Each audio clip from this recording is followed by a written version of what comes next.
Bonjour, bienvenue sur le podcast de l'Église évangélique baptiste La Bonne Nouvelle de Dijon. Nous sommes situés aux 5 rues du lycée à Dijon. Vous pouvez trouver des informations sur notre Église sur le site internet www.la-bonne-nouvelle.org. Passez une excellente journée ou soirée.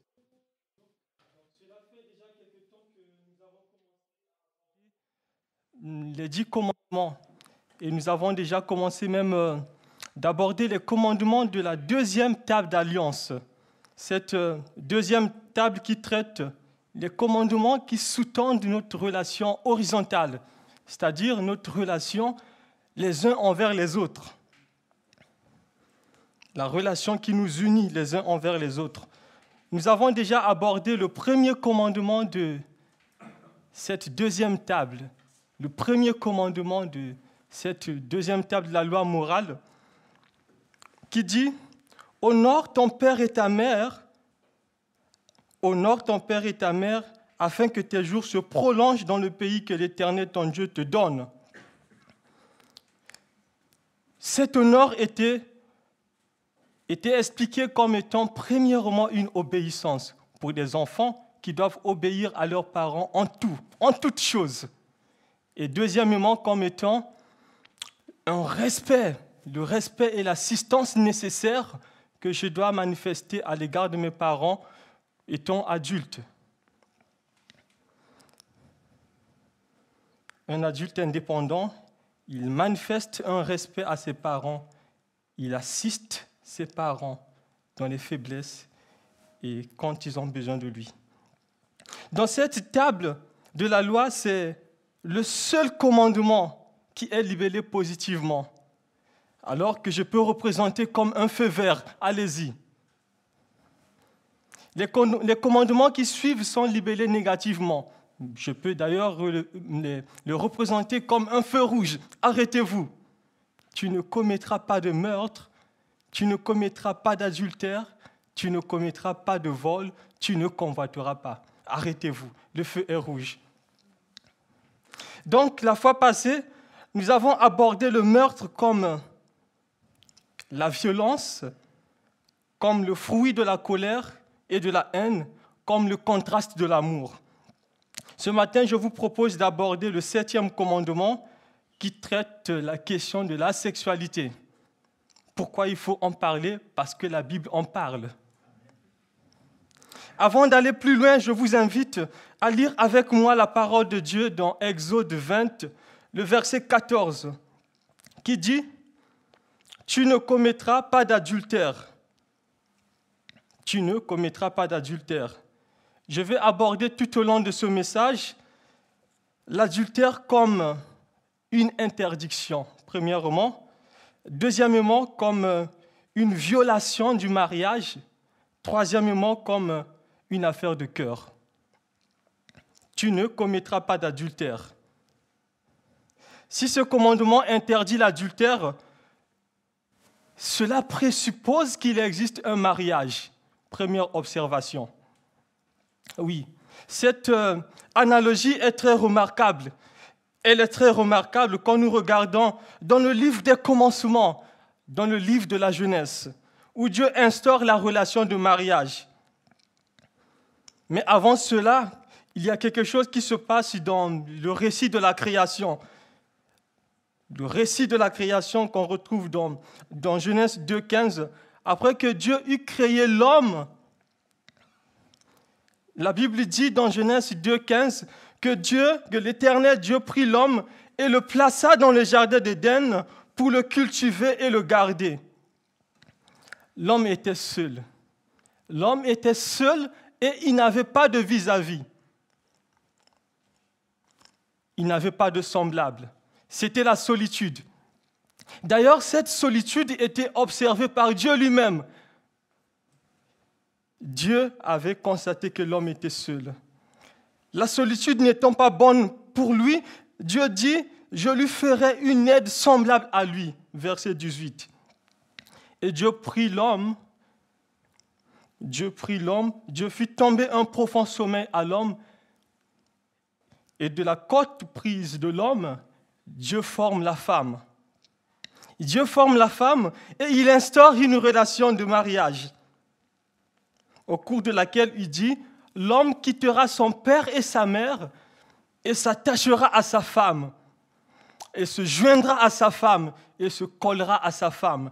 Les deux deviendront une seule chair. » Genèse 2, 24. Parce que nous avons été l'objet justement de cette grâce de Dieu, il y a quelque chose de merveilleux qu'on constate dans la parole de Dieu. L'homme quittera son père et sa mère et s'attachera à sa femme, les deux deviendront une seule chair. Le fait que l'homme et la femme deviennent une seule chair du tout, cette unité est d'ailleurs le point culminant du mariage. Le Seigneur Jésus complète dans sa parole, dans Matthieu 19, 6, et dit que personne ne sépare ce que Dieu a uni. Que personne ne sépare ce que Dieu a uni. Matthieu 19, le verset 6. Jésus parle là d'une permanence dans le mariage. L'homme et la femme sont devenus une seule chair. Une permanence dans le mariage. Alors pour continuer, on peut dire que c'est le seul et l'unique cadre honoré par le Seigneur où la sexualité doit être vécue, le mariage. On revient sur mon idée de départ. Si ce commandement interdit l'adultère, cela présuppose qu'il existe un mariage, aller-retour. Et s'il existe un mariage, cela revient à dire que toute sexualité qui ne s'inscrit pas dans le contexte du mariage, toute sexualité qui ne s'inscrit pas dans le cadre du mariage est illicite, donc péché. C'est ce qui m'emmène à ma deuxième observation. L'adultère est une violation de la relation conjugale. Deuxième observation.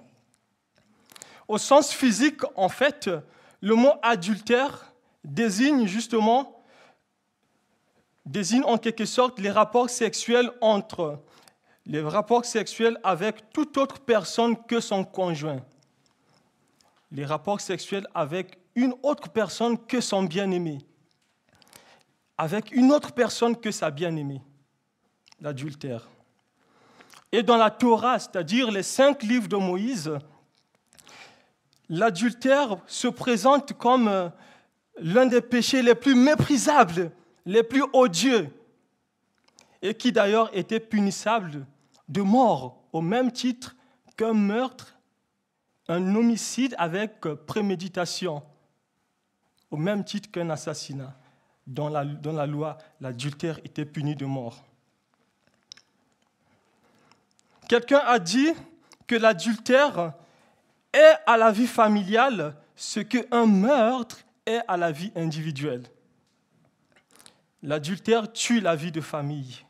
L'adultère tue la vie familiale. C'est pour cette raison que la loi de Dieu y attache une grande importance. Et dans la loi mosaïque, il y a même une peine de mort qui est associée à cela. Le péché d'adultère est puni de mort de la loi mosaïque de la même manière qu'un meurtre. Quand on attrape quelqu'un qui a commis un adultère, il est puni de mort, comme on attrape une personne qui a commis un homicide, il est puni de mort. C'est ce que Lévitique 20, le verset 10 dit et précise. Si un homme commet un adultère avec une femme mariée, s'il commet un adultère avec la femme de son prochain, l'homme et la femme adultères seront punis de mort. Lévitique 20, le verset 10. Par là, on voit vraiment l'importance que Dieu accorde au mariage, l'importance que Dieu accorde à la relation conjugale. Dieu veut, au travers de ce commandement, préserver la sainteté de la famille. Il veut préserver la sainteté de la famille. C'est pour cette raison que la Bible déclare dans Hébreux 13, le verset 4, que chacun respecte le mariage et que les époux restent fidèles l'un à l'autre, car Dieu jugera les débauchés et les adultères. Il y a une image que Dieu veut communiquer à ses enfants au travers du mariage. C'est l'image de Christ et de son Église. Éphésiens 5, le verset 32. L'image de Christ et l'Église. Mike Evans disait à ce sujet que le mariage est un symbole, comme un poteau indicateur vers le ciel, comme Christ et l'Église, selon Mike Evans. Le Seigneur Jésus est le modèle parfait de l'amour. Il est le modèle parfait de l'amour. Qu'a-t-il fait? Il a manifesté son amour sur la croix, où il est resté fidèle jusqu'au bout. Il est resté fidèle jusqu'à la mort. Il est resté fidèle jusqu'à la mort à la croix. C'est en connaissant cet amour sacrificiel de notre Seigneur Jésus, l'époux fidèle, que tu auras en tant qu'époux à combattre tout mauvais désir pour rester fidèle à ta femme. C'est en comprenant en tant qu'épouse que tu as été l'objet de la grâce de Dieu que tu combattras tout mauvais désir pour rester fidèle à ton époux. Parce que nous avons été l'objet de la grâce de Dieu, c'est parce que nous avons été l'objet de l'amour de Dieu que nous voulons vivre dans la sainteté. Nous voulons ressembler à Jésus-Christ. Et cette marche, cette vie de sainteté passe également par la pureté sexuelle. Alors, qu'est-ce que je peux faire de façon pratique en tant que marié quand je suis devant une tentation sexuelle? Qu'est-ce que je peux faire de façon pratique en tant que célibataire quand je suis devant une tentation sexuelle? Que faire? Joseph nous dit qu'il ne connaît pas un autre moyen. Il ne connaît pas une autre solution sinon la fuite. Vous connaissez certainement ce qui lui était arrivé. Pour ceux qui ont déjà lu Genèse 39, je parle bien de Joseph le rêveur. Le rêveur. Ce Joseph qui était aimé de son père, mais qui était également l'objet des moqueries. Il était également l'objet de la jalousie par ses frères qui vont le vendre comme esclave. Alors Joseph, il arrive en Égypte et l'un des officiers de Pharaon nommé Potiphar l'achète. Joseph devint son esclave. Potiphar, le maître, il va constater que Dieu était avec Joseph et Dieu faisait prospérer tout ce que Joseph entreprenait. Potiphar va confier à Joseph la gestion de tous ses biens. Il dit, bon, Joseph gère tous les biens, moi je m'occupe juste de ma nourriture. Et Joseph va continuer à commencer à gérer les biens de Potiphar. La Bible dit que Joseph était beau de taille et de figure. Il était beau. Et la femme de Potiphar regardait Joseph. Elle convoitait Joseph. Et à un certain moment, cette femme commençait à tenter Joseph par tous les moyens. Joseph, couche avec moi. Mais Joseph ne voulait pas. Il refusait. Il refusait en tout.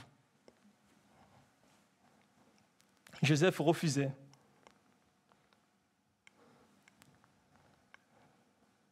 Couche avec moi, Joseph. Il refusait.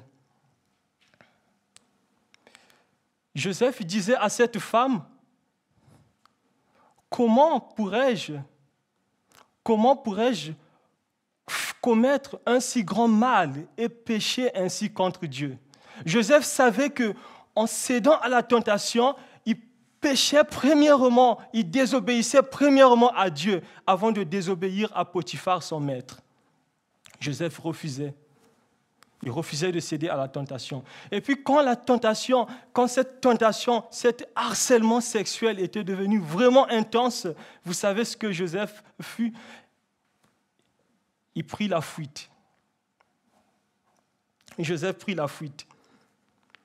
Sa fuite et ce reçu nous montrent qu'il n'y a pas de résistance face à la tentation sexuelle. On prend la fuite. Il n'y a pas un autre moyen. Ne cherchez pas un autre moyen. Je ne sais pas comment vous allez vous éclipser du lieu, mais il faut prendre la fuite.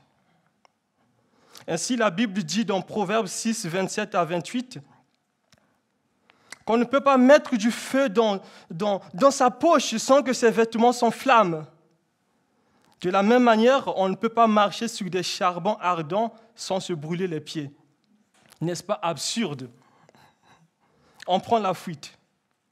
Première application. Il faut prendre la fuite face à une séduction, face à une tentation sexuelle. Alors, c'est ce qui m'emmène à faire une troisième observation par rapport à cette étude. L'adultère est une affaire de cœur. L'adultère est une affaire de cœur. Jésus dit dans Marc 7, 21 à 23, ce qui suit, c'est de l'intérieur, c'est du cœur des hommes que sortent les mauvaises pensées, les adultères, l'immoralité sexuelle, les meurtres, les vols, la soif de posséder, les méchancetés, la fraude, la débauche, le regard envieux, la calomnie, l'orgueil, la folie. Toutes ces choses mauvaises sortent du dedans et rendent l'homme impur. C'est du cœur de l'homme. L'adultère est une affaire de cœur. En fait, avant que Jésus relève les aspects du cœur de l'homme, ce qui se passait, c'est quoi? Les pharisiens et les scribes avaient constaté que les disciples du Seigneur, les disciples de Jésus, étaient en train de manger sans s'être lavé les mains. Donc, les disciples n'avaient pas observé la tradition ancienne. Alors, ces chefs religieux vont venir interroger Jésus en disant « Pourquoi tes disciples mangent-ils avec les mains impures au lieu de suivre la tradition des anciens ?» Pourquoi tes disciples mangent avec les mains impures? Mais Jésus va leur montrer, il leur montre carrément que la véritable source d'autorité, ce n'est pas la tradition, mais l'Écriture. C'est l'Écriture qui fait autorité et non la tradition. Et aussi, l'impureté de l'homme ne vient pas de l'extérieur, mais de l'intérieur, de son cœur. C'est de là que tout commence. C'est du cœur de l'homme. C'est de son cœur, c'est du cœur de l'homme, c'est du cœur de la femme que sortent les mauvaises pensées. C'est du cœur de l'homme que provient la volonté de produire les mauvaises actions. C'est du cœur que tout commence. Et l'acte n'est autre que la matérialisation de l'action, de ce qui s'est produit à l'intérieur de l'homme, dans son cœur. Dans le sermon sur la montagne, Jésus dit que l'adultère n'est autre que le fruit de la convoitise. Il dit dans Matthieu 5, 27 à 28, « Vous avez appris qu'il a été dit, tu ne commettras point d'adultère. » Matthieu 5, 27 à 28. « Vous avez appris qu'il a été dit, tu ne commettras point d'adultère. Mais moi, je vous dis que quiconque regarde une femme pour la convoiter a déjà commis un adultère avec elle dans son cœur. » Qu'est-ce qui se passait? En fait, les responsables religieux disaient que pour désobéir au 7e commandement, tu ne commettras pas d'adultère, il fallait passer à l'acte. Ils dissociaient alors le 7e commandement, tu ne commettras pas d'adultère, avec le 10e commandement, tu ne convoiteras pas la femme de ton prochain. Mais le Seigneur Jésus dit ici, non, non, non, non. Il ne faut pas les séparer, car l'adultère commence dans le cœur. Ça commence dans le cœur et ça aboutit à l'acte. Il ne faut pas les séparer, il faut les prendre ensemble. Notre regard n'est pas innocent, dit Jésus. Le regard que Jésus condamne ici, ce n'est pas un regard accidentel. C'est un regard chargé de désir. C'est ce regard que Jésus condamne. Un regard chargé de désir. Il ne s'agit pas d'un regard accidentel. C'est un regard continu avec l'intention de convoiter. Vous vous rappelez toujours de ce que fit David dans 2 Samuel 11. De 2 Samuel 11. On peut dire que David n'était pas fautif en regardant Bathsheba se baigner. David n'était pas fautif. Il se promenait sur le toit de son palais. Il se promenait. Peut-être qu'il faisait la sieste. En regardant, en marchant un petit peu. Il paraît que quand on a un peu trop mangé, c'est conseillé de marcher. Et David, il était dans son palais, il est en train de marcher. Et il a regardé, il a vu Bathsheba se baigner. David n'était pas fautif en voyant, quand il avait aperçu Bathsheba. Mais David avait un problème. David avait un problème. Son regard est allé trop loin. C'est pas comme ça, David, qu'on regarde la femme de ton prochain. C'est pas comme ça que tu dois regarder la femme de ton prochain, David. Tu as un problème, David. Il regarde Bathsheba, qui se baignait. Il est allé trop loin dans son regard. Il avait déjà commis adultère dans son cœur. Qu'est-ce que David fera par la suite? Il va faire appel à Bathsheba. Viens chez moi, viens dans ma chambre. Mais elle est mariée, David. Imaginez vous-même la suite. Adultère avec Bathsheba et meurtre avec préméditation du mari de Bathsheba. Désobéissance au 6e commandement, tu ne commettras pas de meurtre. Désobéissance au 7e commandement, tu ne commettras pas d'adultère. Mais heureusement que David s'était repenti de son péché. Sinon, il perdait sa royauté. Parce que Dieu a en horreur le péché. Dieu déteste le péché. Et il nous laisse le psaume 51 que nous aimons lire, qui nous encourage vraiment à nous remettre, à nous repentir. Le psaume 51 que David va écrire par la suite. Job savait que le péché commence dans le cœur, au même titre que l'adultère. Job savait que le péché commence par le cœur. Regardons ce qu'il dit dans Job 31, le verset 1. « Pourtant, j'avais conclu un pacte avec mes yeux. Il ne devrait jamais porter un regard chargé de désir sur une jeune fille. » Oui. Le cœur du méchant se complaît à l'avance et respire le péché. Mais le cœur d'une personne qui craint Dieu se protège à l'avance. C'est ça, n'est-ce pas tout le contraste? Le cœur du méchant se contrait à l'avance et respire le péché. Mais le cœur d'une personne qui connaît Dieu se protège à l'avance pour ne pas pécher contre Dieu. Il se protège à l'avance. Psaume 119, 37 à 38 dit « Détourne mes yeux des choses vaines et fais-moi vivre dans tes voies, dans les voies que tu as tracées. Accomplis pour ton serviteur ce que tu as promis à ceux qui te révèrent. » Aussi l'apôtre Paul pouvait dire à son enfant de la foi, Timothée, dans 2 Timothée 2, 22.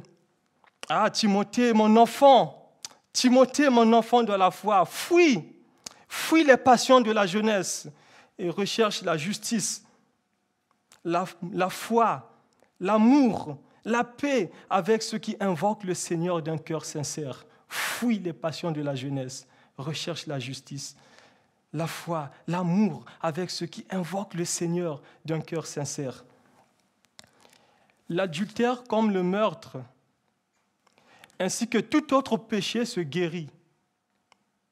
Il n'y a pas un péché que Dieu ne peut pas pardonner. Dieu, il pardonne. Dieu pardonne. Dans la suite du passage du sermon sur la montagne que nous avons lu, Jésus dit dans Matthieu 5, 29 à 30, Matthieu 5, 29 à 30 dit, « Si ton œil droit te fait tomber dans le péché, arrache-le au loin, arrache-le et jette-le loin de toi. Car il vaut mieux pour toi perdre un de tes organes que de voir ton corps entier précipité en enfer. Si ta main droite te fait tomber dans le péché, coupe-la et jette-la loin de toi. Il vaut mieux pour toi perdre un de tes membres que de voir ton corps entier, tout ton corps jeté en enfer. » Ici, Jésus indique la solution. Jésus indique la voie à suivre pour être guéri. Regardez bien. Si le problème de l'homme est dans le cœur, à quoi servira-t-il d'arracher l'œil droit? Même si on arrache l'œil droit, mais l'œil gauche va continuer la convoitise. N'est-ce pas? Si le problème de l'homme, si on coupe la main droite, mais la main gauche va continuer de pécher.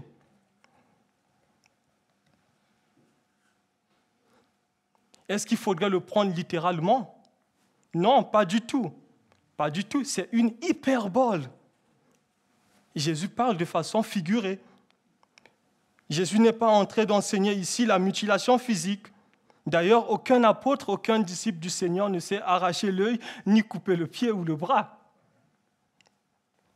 Jésus met du doigt sur le véritable problème de l'homme, le cœur. Il met du doigt sur le véritable problème. Ce que Jésus préconise ici, c'est qu'il faut faire disparaître la cause interne de l'offense, la cause interne du péché. Puisqu'un cœur qui convoite aboutira finalement à l'adultère, c'est le cœur qu'il faut changer. Il n'y a qu'une seule personne capable de changer le cœur d'un être humain. Une seule personne capable de changer le cœur d'un homme, c'est Dieu. C'est Dieu qui est capable de changer le cœur d'un homme. C'est Dieu. C'est pour cette raison que Dieu a pourvu à une solution. Dieu a pourvu à une solution. Jésus-Christ est la solution. Jésus-Christ est la solution au cœur de l'homme. Jésus-Christ est la solution au péché. Jésus-Christ est mort sur la croix pour tes péchés. Jésus-Christ est mort sur la croix pour que tu sois réconcilié avec Dieu. Il est mort sur la croix pour que le pécheur soit sauvé. Sauvé de quoi? Sauvé de la colère à venir.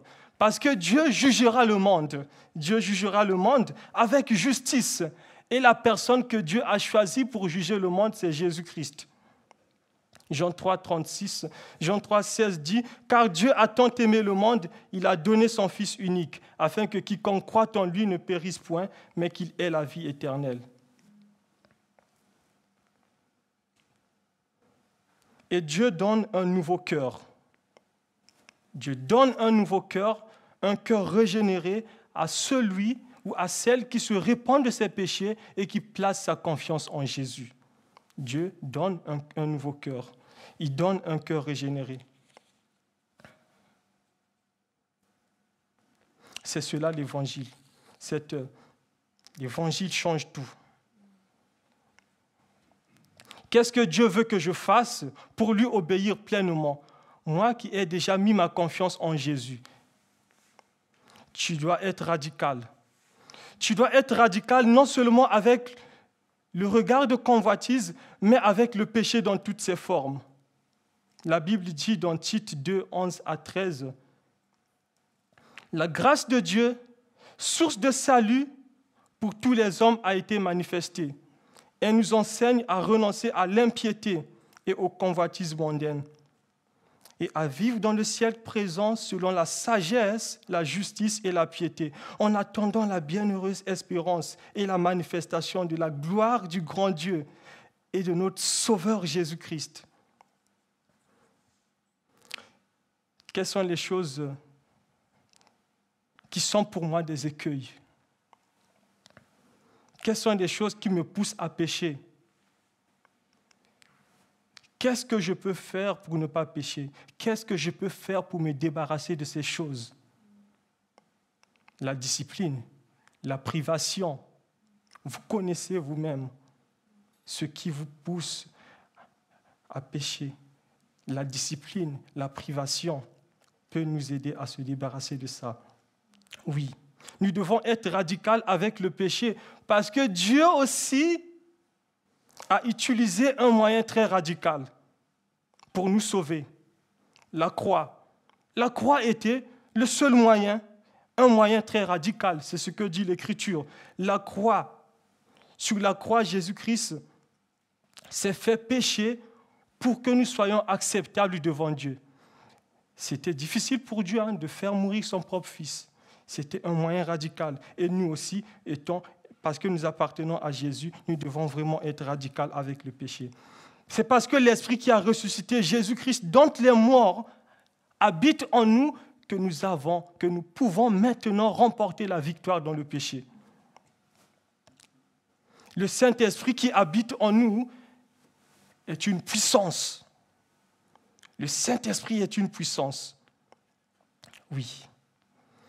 Proverbe 28, 13 dit « Celui qui cache ses transgressions ne prospère point, mais celui qui les avoue et les délaisse obtient miséricorde. »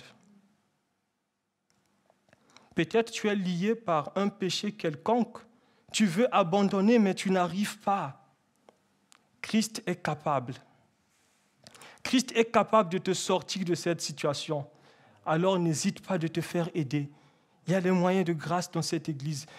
On peut t'accompagner pour que tu puisses y laisser. Parce que Jésus-Christ habite en nous. On a la victoire sur le péché. Maintenant. Oui, chers frères et sœurs en Christ. La victoire est possible avec Christ. Restons attachés à lui pour croître dans les vertus chrétiennes. Restons attachés à Jésus-Christ de l'attente de son retour. Amen. Oui, Seigneur, merci. Merci, Seigneur, pour ton amour, pour ta fidélité, pour ta grâce qui est accessible maintenant. Alors, devant la grâce, qu'est-ce qu'on va dire? Alors, cette femme qui a été trouvée en flagrant délit d'adultère, devant la grâce a pardonné, la grâce a triomphé. Mais tu as dit à cette femme, va et ne pêche plus. Cela montre encore que toi, tu ne veux pas que nous péchions. Tu veux que nous demeurions dans la sainteté. Tu veux vraiment que nous puissions abandonner tout, vraiment, tout ce qui refuse en nous de t'aimer. Oui, Seigneur, aide-nous vraiment, aide les couples vraiment dans la marche avec toi, à respecter l'engagement, parce que l'engagement du mariage est pris devant toi. Et toi, tu jugeras les débauchés et les adultères. C'est ce que ta parole dit. Alors, aide tes enfants à rester fermes, à rester dans la sainteté. Oui, Seigneur. Et aide-nous, tels que nous sommes, nous tous, à rester dans la sainteté. Vraiment, à croître dans la sainteté, à grandir avec toi, à ne pas imiter le monde. Oui. Merci Seigneur. Tu dis, ne vous conformez pas au siècle présent, mais soyez transformés par le renouvellement de l'intelligence, afin de discerner quelle est la volonté de Dieu, ce qui est bon, agréable et parfait. Seigneur, béni sois-tu.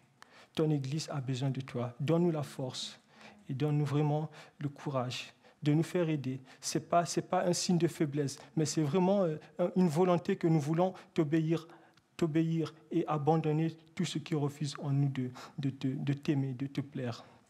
Sois exalté encore au nom de Jésus. Amen.